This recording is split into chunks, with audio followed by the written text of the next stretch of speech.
Hello, and welcome to my channel, A Blind Woman Speaks, where I talk about disability awareness and inclusion from the perspective of a blind white woman. My name is Kelsey Waters, and this is my original content. Today, I want to talk to you all about the ongoing Israel-Hamas conflict. My intention here is not to focus on the conflict itself or to take sides, but instead to look at this situation from the lens of disability awareness and inclusion. This is a scary, heart-wrenching, and deeply complex situation with a long, painful history for both Israel and Palestine. And I want to approach this topic with the utmost sensitivity, humility, and respect. So before I say anything else, I'd like to open up in prayer. I lift up everyone in Israel, especially the citizens, the lives lost, the families who have lost their loved ones or who are looking for their loved ones, and for those who are being held hostage by the Hamas. I lift up everyone in Palestine, especially the innocent civilians who have been targeted, those who are without medical aid, food, and power, the lives that have been lost, and the families looking for their loved ones. And I pray for everybody who is hurting or scared or a victim in any way. I pray that the leaders on both sides would find it in their hearts to do the right thing. And I pray for those in both Israel and Palestine who have suffered displacement and the pain of not having a homeland. I pray that we would all do our utmost to end anti-Semitism, Islamophobia, and all religious intolerance, as well as ethnic and disability discrimination. May God break the chains of oppression, break the chains of violence, and help us all to see one another's full humanity. Amen. So before I go any further, I do want to acknowledge that Israel has a long, painful history of being displaced from their homeland, as well as deep-seated trauma and genocide and anti-Semitism. Anti-Semitism has been climbing recently, and even Jewish people in the United States have been facing increasing anti-Semitic threats and attacks. This cannot be ignored.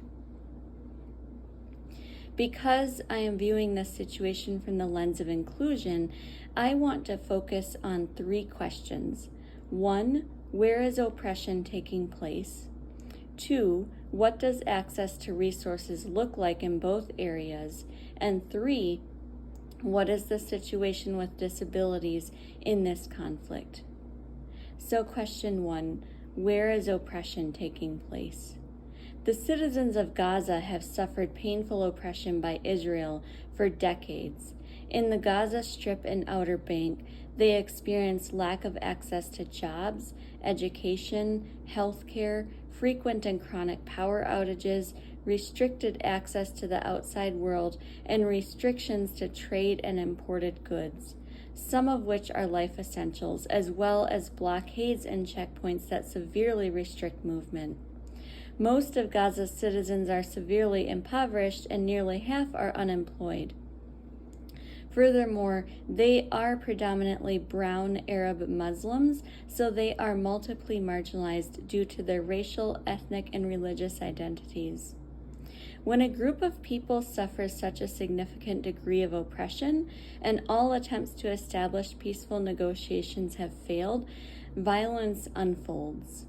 And so while I absolutely do not condone violence, and I do not support the violent actions of the Hamas, we have to acknowledge that the attacks by the Hamas didn't happen in a vacuum. Rather, the continued oppression in every area of the Palestinians' lives served as a catalyst. The Hamas, who are one political group in Palestine, rose up in opposition to this oppression. And as a direct result of the Hamas attack on Israeli concertgoers, the Israeli government declared war on the Hamas and said that they would do whatever it takes to destroy the Hamas. So, while I'm not going to go into all the details of this conflict, I do need to talk about the numbers of people killed and injured in Israel versus Palestine, because it demonstrates a sobering but important reality. Now, this number probably has changed since this was recorded. The numbers of people injured was 5,000 in Israel versus 22,000 in Palestine. The number of people killed was 1,400 in Israel versus 8,400 in Palestine. These numbers demonstrate Israel's willingness to disregard Palestinian lives in their quest to destroy the Hamas. Israel has rejected calls to ceasefire and continues to attack what should be places of safety and shelter for innocent civilians, especially vulnerable populations like children, people with disabilities, and those experiencing illness or injury. They have attacked 221 educational facilities, 34% of hospitals in Gaza, 38 places of worship, and damaged 24 ambulances. Israel also destroyed and made non-functional all of the water sites. They bombed the communication tower in Gaza. They targeted areas where they killed or injured hundreds of children, and the government ordered restricted access to food and water, health care, fuel, medical supplies, and other types of aid. Gaza citizens are also without power and unable to communicate with the outside world. Because Israel knocked out communications in Gaza with the stated goal of preventing communication with the Hamas, most citizens are unable to access the phone or internet at all, although some may be able to find ways to communicate. Also, whereas Palestinians cannot treat their injured due to the destruction of medical centers by Israel, Israeli citizens are being treated with the best medical care and have access to the resources they need. People are arguing that Israel's behavior is tantamount to collective punishment, which means holding the entire Palestinian population accountable for the actions of one small segment, and this is internationally defined as a war crime. The reason is that Israel is determining their treatment of the entire Palestinian population of 2 million citizens by the violent behavior of the Hamas, which was one segment or one group in Palestine. The Israeli government has ordered the restriction of food, health care, and other life essentials for all citizens until the Hamas leaves or turns themselves in. Access to resources was already limited, speaking of our second question, but has become alarmingly so in this present conflict. And despite the alarming numbers of casualties of innocent civilians, Israel has rejected calls to ceasefire, and they will go to any lengths necessary to destroy the Hamas, and they will not allow Palestinians to have what they need until the Hamas are defeated. Yet Israel is arguing that they are making efforts to protect innocent civilians. They have just recently opened the Rafah border for limited evacuation into Egypt for foreigners, passport holders, and a small number of those who are critically injured. So, how does this situation impact people with disabilities? Many of the injuries inflicted on Palestinian civilians, many of them children, are ones that cause permanent disability. For example, Israel uses a particular type of rifle where the bullets break into tiny pieces, and when these fragments hit someone, they can rip up muscle and cause significant muscle and nerve damage. Other disabling injuries include vision loss, spinal cord damage leading to paralysis, and injuries that require limb amputation or significant limb reconstruction.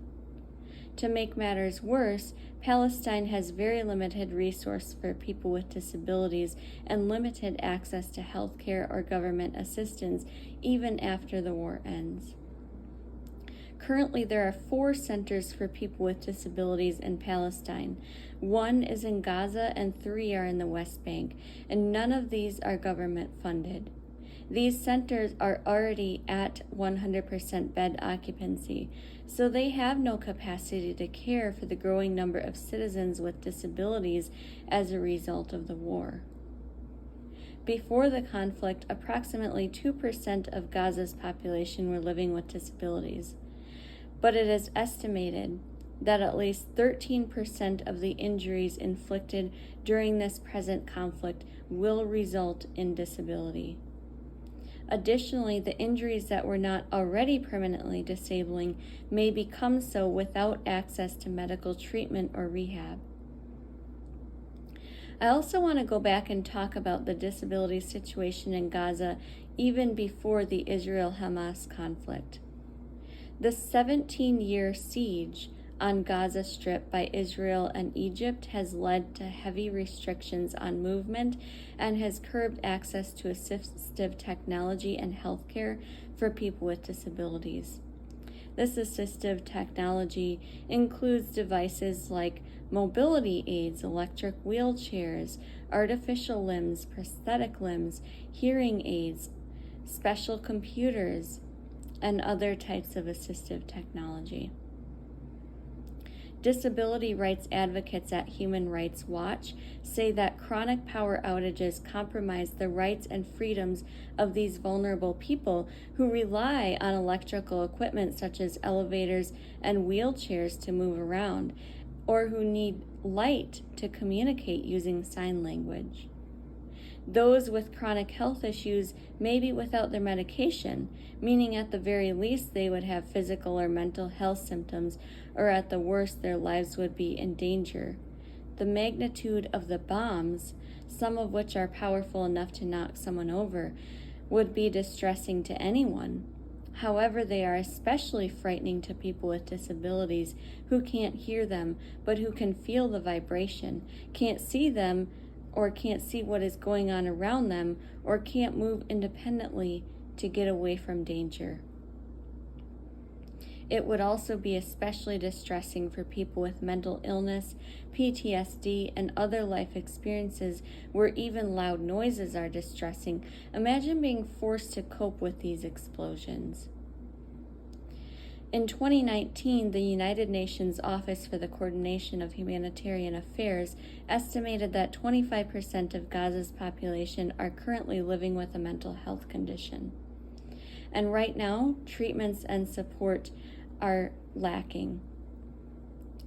Even before the present conflict, Gaza only had 1 power plant and Israel restricted fuel, so electricity could be out for days or weeks at a time, meaning that people with disabilities who rely on electricity to move are stuck in their homes until the elevator works again or until they can charge their mobility devices.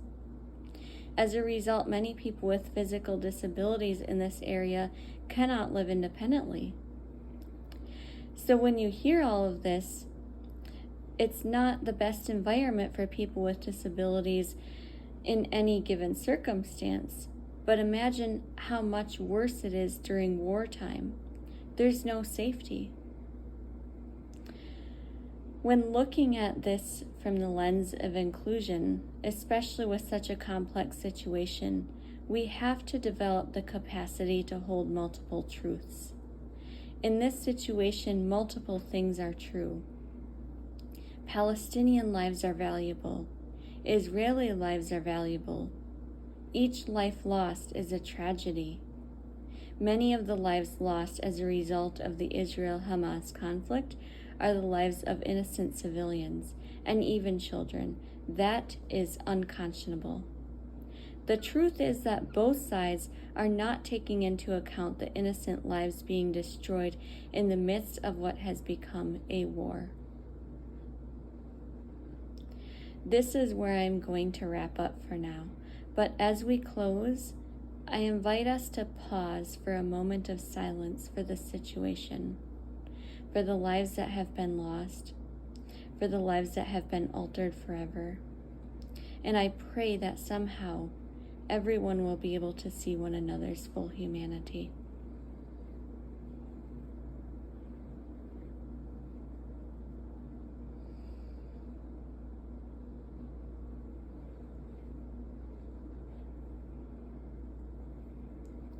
I invite you all to engage with me.